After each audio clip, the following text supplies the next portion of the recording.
A escuridão nunca aparece de uma vez.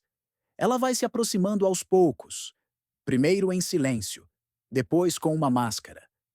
E quando você percebe, já é tarde demais. Há quem pense que os monstros da cultura pop nasceram em roteiros baratos, dos anos 80. Máscaras, facões, sonhos que matam, entidades que dançam como palhaços. Mas a verdade é que eles já existiam muito antes das telas. Eles surgiram em templos, em cavernas, em altares antigos. Jason, o assassino imortal da sexta-feira, 13, é apenas mais um rosto daquilo que os gregos chamavam de Hades, o que vive nas sombras e nunca morre. Freddy Krueger, um Morfeu corrompido que habita os sonhos e transforma o descanso em punição. Michael Myers, a máscara da própria morte. O vazio com forma. E Drácula. Bem, você já viu por aqui o que Lilith fazia à noite. Nenhum deles é novo. Eles são antigos, reencenados. E surgem sempre quando o medo coletivo está pronto para recebê-los de volta. No vídeo de hoje, você vai descobrir como esses ícones modernos do terror carregam nas costas o peso de mitos que o tempo tentou apagar, mas que continuam vivos e famintos. Se você já viu nossos vídeos sobre Hades, Loki ou Lilith, vai perceber que as máscaras mudaram. Mas os deuses continuam agindo. Então já deixa seu like, se inscreve se ainda não for parte do mitoverso e comenta aqui embaixo. Quero conhecer os verdadeiros monstros. Porque o que está por trás da Sexta-feira 13 não é azar, é memória.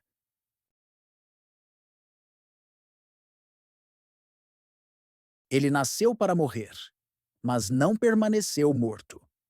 Jason Voorhees é o nome por trás da icônica máscara de hóquei.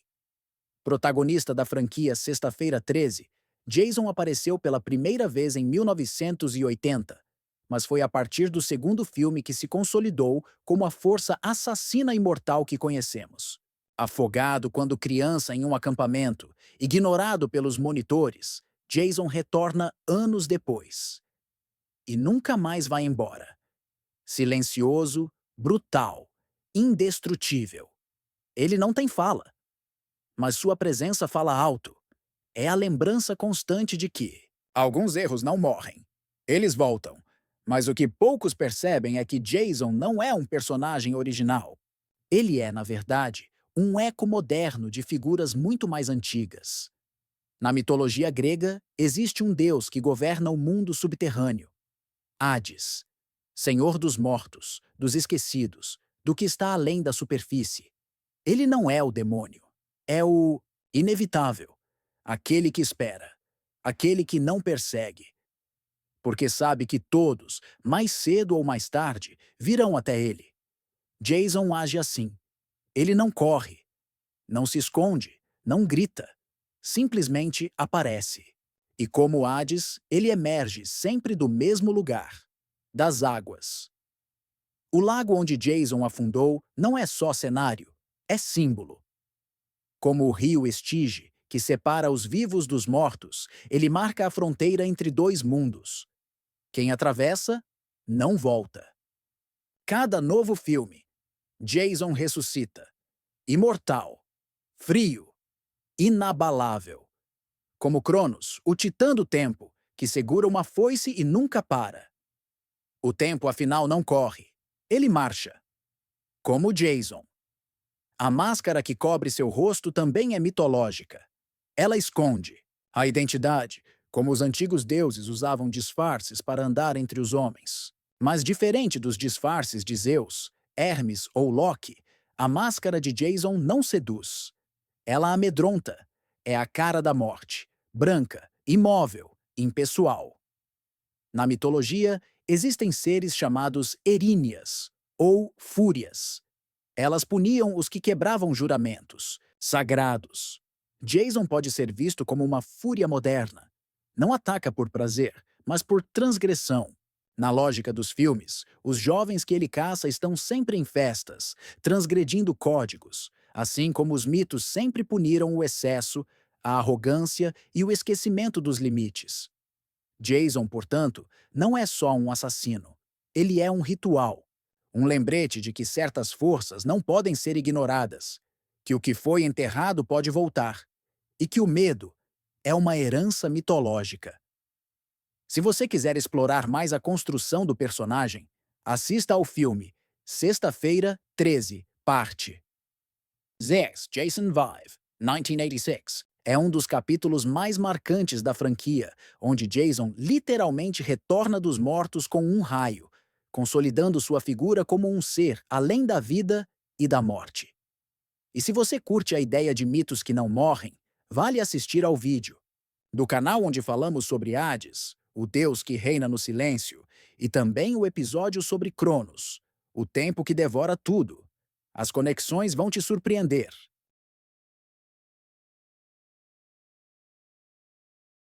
Quando você dorme, ele aparece. E lá, as regras não são suas. Freddy Krueger é o vilão da franquia A Hora do Pesadelo, que começou em 1984. Um assassino de crianças que, após ser queimado vivo pelos pais de suas vítimas, retorna para se vingar nos sonhos. Lá, no reino do sono, ele é invencível. Pode distorcer o tempo, o espaço e até a própria carne. Mata enquanto sorri, brinca enquanto destrói. E cada novo filme é mais uma visita ao mundo onde ele é o deus. Mas Fred também não nasceu no cinema. Antes de usar o chapéu e a luva de lâminas, ele já existia. Nos antigos mitos. Na mitologia grega, havia uma divindade chamada Morfeu, o deus dos sonhos. Filho de Hipnos, o sono, e irmão de Tânatos, a morte. Morfeu tinha o poder de aparecer para os mortais enquanto dormiam, usando qualquer forma que desejasse. Ele criava imagens, ilusões, sentimentos, e, como Fred, moldava a realidade onírica. Mas se Morfeu era, na essência, neutro, Fred é sua versão corrompida. Um Morfeu que enlouqueceu, que decidiu não apenas visitar os sonhos, mas dominá-los, controlá-los e transformá-los em armadilhas. Na cultura japonesa, também existem criaturas que agem durante o sono. Os Baku, devoradores de sonhos ruins, e os Yurei, fantasmas presos entre mundos. Fred é uma colisão dessas ideias.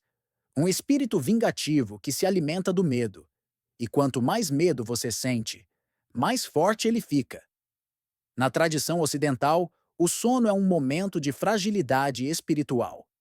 É quando a alma vagueia, quando a mente está aberta.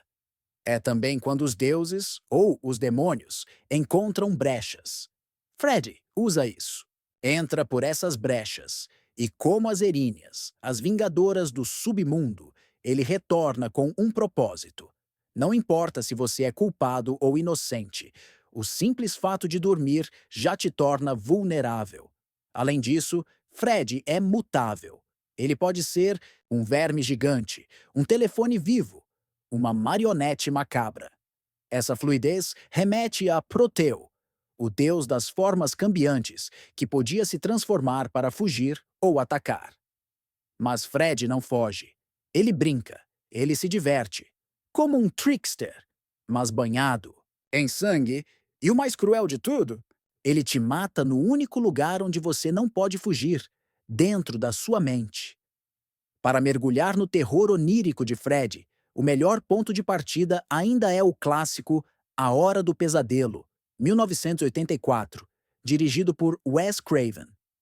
É ali que o personagem nasce com toda a sua potência simbólica e mitológica. Mas se quiser ver o confronto dos mitos modernos, assista também Freddy vs. Jason, 2003, onde o deus dos sonhos enfrenta o deus dos mortos. E se o tema dos sonhos te atrai, veja nosso vídeo sobre Morfeu e os deuses do sono, onde mostramos que os pesadelos muitas vezes são apenas portais.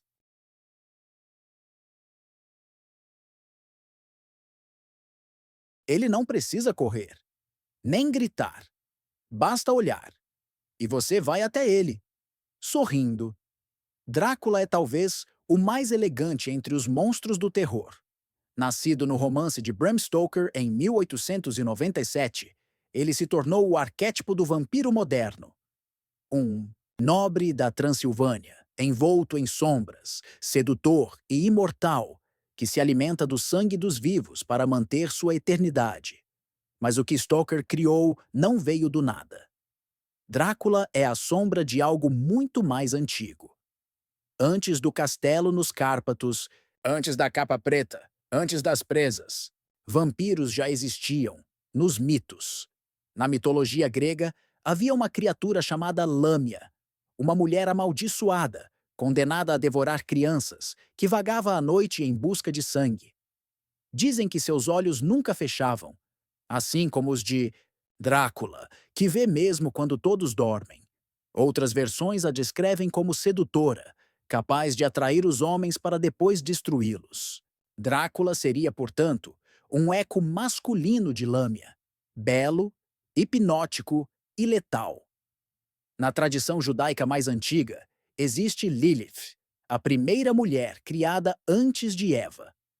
Expulsa do paraíso por não se submeter, Lilith se transforma em uma entidade noturna. Visita homens durante o sono, seduz e rouba sua energia vital. Drácula faz o mesmo. Entra pela janela, se aproxima da cama e toma o que mantém a vida: o sangue. Entre os eslavos, o mito da Estrziga também assombra. Mulheres que morriam de forma violenta ou não tinham rituais fúnebres completos. Retornavam. Com sede de sangue, eram vistas como mortas-vivas, pálidas, frias, silenciosas. Exatamente como Drácula, que repousa em seu caixão durante o dia e se ergue apenas sob a proteção da noite. O vampiro, afinal, sempre representou mais do que o medo da morte. Ele é o medo da eternidade, da fome que não acaba, do desejo que não cessa. Drácula não apenas sobrevive, ele transcende, não morre, não envelhece, não esquece. E como muitos deuses antigos, ele carrega limites sagrados. Não entra numa casa sem convite, teme símbolos religiosos e se dissolve. A luz do sol. Essas restrições são marcas claras de uma figura sacra corrompida. Um deus antigo, transformado em maldição. No fundo, Drácula não é só um monstro. Ele é um deus da noite. Um rei decadente que trocou o trono por um caixão. E que continua, despertando a cada nova geração. Porque o fascínio pela imortalidade ainda pulsa em nós. Para quem quer conhecer o verdadeiro nascimento do mito moderno, o livro Drácula, de Bram Stoker, é obrigatório. Mas para uma leitura ainda mais ancestral, procure os registros sobre Lilith e Lâmia, especialmente em textos apócrifos e relatos mitológicos antigos. E se você viu o nosso vídeo sobre Lilith, já sabe que o sangue, na mitologia, nunca. É só um líquido. É uma herança. Uma promessa. Um pacto com algo que nunca morre.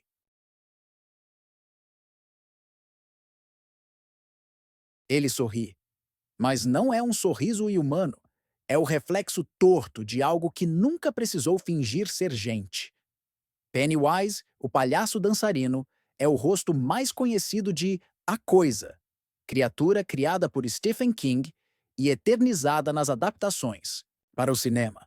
Seu corpo pode mudar, sua voz pode imitar, sua aparência pode enganar. Mas uma coisa nunca muda. Ele sabe exatamente do que você tem mais medo. No universo do autor, Pennywise não é apenas um monstro. É uma entidade cósmica, antiga, inominável, caída na Terra muito antes dos humanos, e que acorda de tempos em tempos para se alimentar do medo, da carne e da infância. Mas o que King fez, mesmo sem deixar claro, foi dar forma moderna a uma figura mitológica atemporal. Na mitologia nórdica existe Loki, o deus da trapaça, da mudança, do riso cruel. Loki é aquele que distorce, que ri no meio do caos, que veste máscaras. Ele muda de forma, manipula os outros e faz tudo desmoronar com um sorriso no rosto. Como Pennywise, ele nunca ataca diretamente. Ele te conduz, te envolve e só depois te destrói. Pennywise também carrega o traço das entidades que vivem fora da ordem. Nas tradições antigas, seres como Tifão, na mitologia grega, Jormungandr, o grande dragão nórdico, ou até mesmo Apophis, a serpente egípcia do caos, representam forças que antecedem a criação. Caos primitivo, escuridão original, algo que os deuses tentaram enterrar, mas que volta. A coisa acorda a cada 27 anos. O número é simbólico, um ciclo de retorno, como as fases lunares, os calendários ritualísticos ou as eras mitológicas. Na cabala e no ocultismo, 27 é número de transição, de mutação, de reinício. No fundo, Pennywise é um espelho do medo humano. E o medo, nos mitos, é a chave da obediência. É o que mantinha os humanos nos limites. É o que dava poder aos deuses. Mas Pennywise não quer seguidores. Ele quer crianças, porque elas acreditam. E o medo, para ele, é muito mais nutritivo quando vem do imaginário ainda puro. Ele aparece como palhaço não por acaso. Na Idade Média, o bobo da corte era o único que podia falar a verdade, mas também o único que podia zombar dos reis. Era símbolo da inversão, do caos dentro da ordem.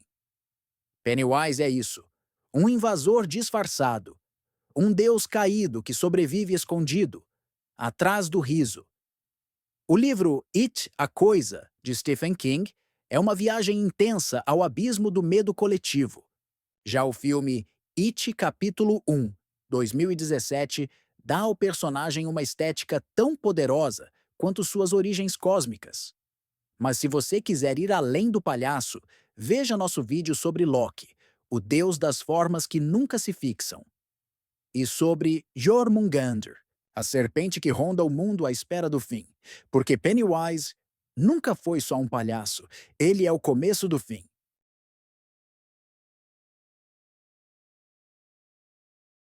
Ele não tem rosto, não tem fala, nem motivo. E talvez por isso seja o mais assustador de todos. Michael Myers apareceu pela primeira vez em Halloween, 1978, dirigido por John Carpenter. Era apenas uma criança quando, sem qualquer explicação, matou sua irmã com uma faca de cozinha. Internado por 15 anos, escapa do hospital psiquiátrico e volta à cidade natal. Sem pressa, sem raiva, apenas com uma missão: matar. Mas Michael não corre, não grita, não ri, ele apenas anda. E nunca para. Ele é chamado de A Forma, The Shape, nos créditos do filme. Porque não é exatamente um homem, é algo que usa um corpo. E o que está por trás da máscara pode não ser humano. Na mitologia, isso já existia. Grécia Antiga conhecia uma força chamada Thanatos, a personificação da morte inevitável. Thanatos não era maligno, não era um demônio. Era apenas o fim, sereno, silencioso. E como Michael, impossível de deter.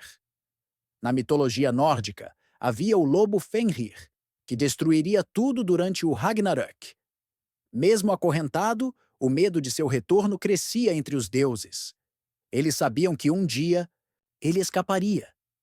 Como Michael, preso por anos, até o momento exato de sua libertação. Há também ecos do Minotauro, o monstro no centro do labirinto, que devora os que entram. Michael é isso, um ser que se move dentro de uma cidade comum, mas transforma cada rua em um corredor de morte.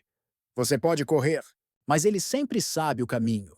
Sua máscara branca, sem expressão, é como os rostos dos deuses egípcios quando se apresentavam aos humanos. Símbolos.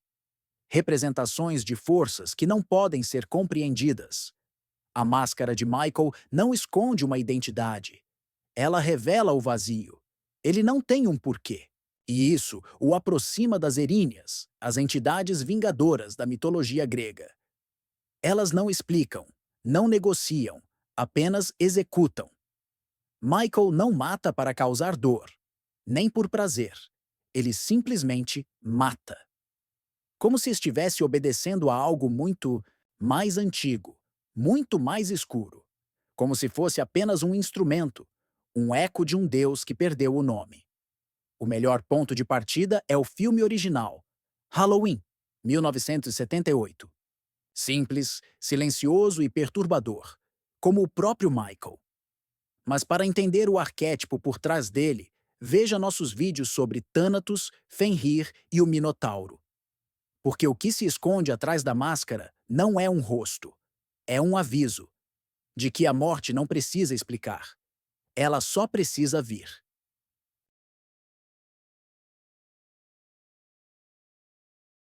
Jason veio das águas profundas, onde os mortos esperam em silêncio. Freddy, do limiar entre o sono e a morte, onde a mente não sabe o que é real. Drácula, da noite eterna, onde o sangue não é vida, é dívida. Pennywise, do abismo anterior, a criação, onde a forma é apenas uma mentira provisória. E Michael, do vazio absoluto, onde não há mais rosto, nem vontade, apenas a função. Você pode chamá-los de vilões, de personagens, de ficção. Mas o que eles realmente são é continuidade. Eles são o que restou das forças que, um dia, foram temidas em altares de pedra, dos deuses que recebiam oferendas com medo, que apareciam nas tempestades, nos sonhos, nos espelhos. Jason é a reencarnação do Deus submerso. A versão moderna de Hades, de Cronos, de qualquer força que governe o que não se vê. Ele não fala, porque a morte não precisa explicar. Fred é Morfeu corrompido, um senhor dos sonhos transformado em carrasco. A prova de que até as divindades mais sutis podem apodrecer se tocadas pelo medo humano. Drácula não é só o primeiro vampiro. É Lilith reimaginada. É lâmina de terno e capa. É o desejo travestido, de maldição. A noite que beija antes de morder. Pennywise é a própria mentira do mundo. A máscara que cobre o caos primordial. Loki, Proteu, Tifão, Apophis. Todos comprimidos em um palhaço que dança. Porque sabe que você vai rir antes de gritar. E Michael Myers? Ele é Thanatos encarnado, a ausência de alma, a espada que desce sem juízo, a confirmação de que o mal mais assustador é aquele que não tem motivo, apenas missão. Esses monstros foram adaptados para caber em nossas telas, mas seus ancestrais não cabiam em nada. Eram vastos, difusos, eternos. No fundo, o terror moderno apenas pinta de vermelho o que antes era sagrado. A máscara de hóquei é a coroa do submundo. A garra dos sonhos é o cetro dos deuses da noite. O castelo na Transilvânia é o templo do sangue. O esgoto de Derry é a caverna do caos. E a cidadezinha de Illinois é o novo labirinto onde o Minotauro aguarda. A Sexta-feira 13 não é só uma data, é uma lembrança, um eco, um portal simbólico que se abre, para que eles voltem. Porque, no fundo, nunca foram embora. A cada grito, no cinema, um mito é invocado. A cada pesadelo, um nome antigo é sussurrado. A cada máscara, um rosto de Deus é esquecido. Se você chegou até aqui, comenta. O meu monstro já tinha um mito. Deixa o like, se inscreve no canal e compartilha com alguém que ainda acha que terror é só ficção. E me conta, qual desses personagens te assustava quando era criança? E agora você percebe que talvez ele nunca foi só um personagem? Porque no mitoverso, nós não inventamos histórias de terror. Nós só escavamos as ruínas dos deuses e mostramos que eles ainda estão aqui, atrás de uma máscara,